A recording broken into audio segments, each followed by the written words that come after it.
देखो ये second number question जो है ना पॉलिनोमियल का, कि जितने भी पॉलिनोमियल दिया है ना, तो इसमें क्या करेंगे बेटा कि एक एक करके, यानी कि पॉलिनोमियल 0, 1, 2 पर चेक करेंगे कि वैल्यू इसका कितना आया है। जो फर्स्ट क्वेश्चन किया ना सेम टू सेम यही क्वेश्चन है। तो पहले हम लोग पॉलिनोमियल 0 पुटअप करके देखेंगे, यानी कि y के जगह पर 0 पुटअप कर दिए, ठीक है। तो क्या करेंगे कि 0 का स्क्वायर माइनस 0 प्लस 1। अब ये 0 का स्क्वायर तो 0 ही होगा। अब ये देखो ये 0 है तो इसका कोई वैल्यू ही नहीं रहा, ठीक है ना, प्लस 1। तो पॉलिनोमियल 0 पर वैल्यू क्या आ गया, 1 आ गया।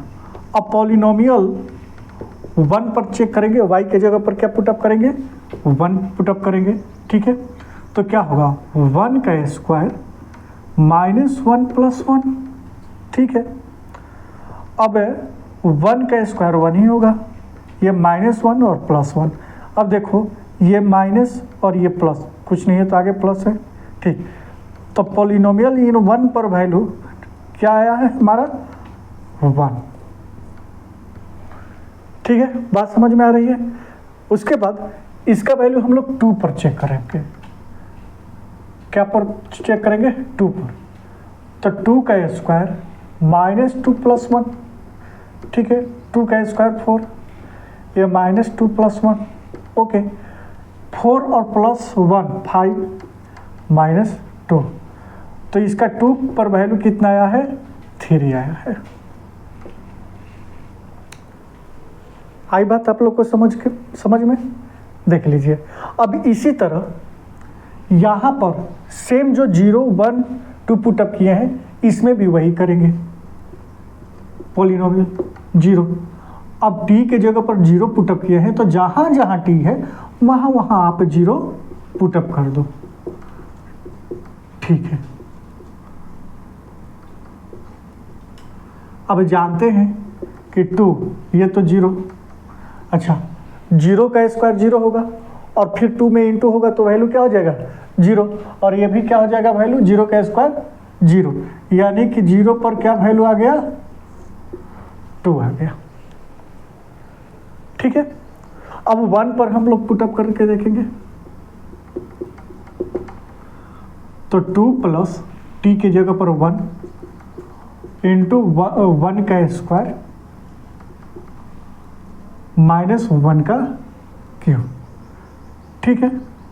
2 प्लस 1 क्या हो जाएगा, 3 हो जाएगा। 1 का स्क्वायर 1 का स्क्वायर 1 और 2 में इंटू होगा तो 2 ही होगा, और माइनस 1 का क्यूब माइनस 1 ही होगा। ये जो पावर है ऑड में है तो साइन क्या रहेगा, माइनस।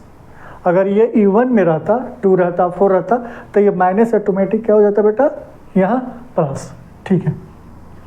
3 और 2 5 माइनस 1, और 1 पर वैल्यू कितना है इसका, 4। समझ में आ रहा है, ठीक। अब इसी तरह 2 पुटअप करेंगे।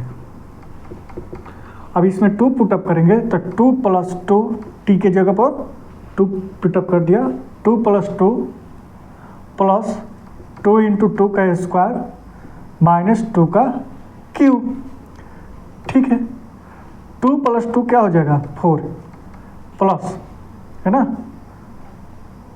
और 2 इंटू 2 का स्क्वायर 4 माइनस 2 का क्यूब 8। 4 प्लस 4 टू जा 8 माइनस 8। अब देखो ये 8 प्लस में ये माइनस में तो कैंसिल हो जाएगा, और 2 पर वैल्यू क्या आ जाएगा, 4। यहाँ पर भी क्या वैल्यू रखेंगे बेटा, 0। पहले पुटअप x के जगह पर 0 करेंगे तो 0 का क्यूब क्या हो जाएगा, 0 ही होगा। तो इसका वैल्यू क्या आ गया, 0, ठीक है। अब क्या पुटअप करेंगे, 1। तो x के जगह पर क्या रखेंगे, 1। तो 1 पर क्या आ गया वैल्यू बेटा, 1 ही आ गया। मतलब बहुत ईजी है, बहुत ईजी है। अब क्या पुटअप करेंगे, 2, x के जगह पर 2 का क्यूब तो इसका वैल्यू क्या आ गया 8। बिल्कुल आसान क्वेश्चन। अब यहाँ पर भी देख लेंगे, यहाँ पर क्या वैल्यू पुट अप करेंगे 0, तो x के जगह पर क्या रखेंगे 0, ठीक है, और 0 + 1। ओके, तो ये क्या हो जाएगा -1 इंटू क्या हो जाएगा +1, और 1 में 1 इंटू करेंगे तो -1। 0 पर वैल्यू क्या आया बेटा -1, ठीक है। अब यहाँ पर 1 वैल्यू पुट अप करेंगे, तो 1 - 1 और 1 + 1, ठीक है। अब ये देखो प्लस माइनस क्या हो गया, कैंसिल होकर हो गया 0, और 1 1 + 2, यानी कि 1 पर वैल्यू 2 में 0 से इंटू करोगे तो क्या हो जाएगा 0 ही होगा। समझ में आ रही होगी बात, ठीक। अब इसी तरह 2 पर वैल्यू पुट अप करेंगे, तो 2 - 1 और 2 + 1, ठीक है। तो 2 - 1 क्या हो गया 1 इंटू 2 और 1 क्या हो गया 3, यानी कि 2 पर वैल्यू पुट अप करेंगे तो आ जाएगा आंसर आपका 3। तो ये बिल्कुल आसान क्वेश्चन थी, ठीक है।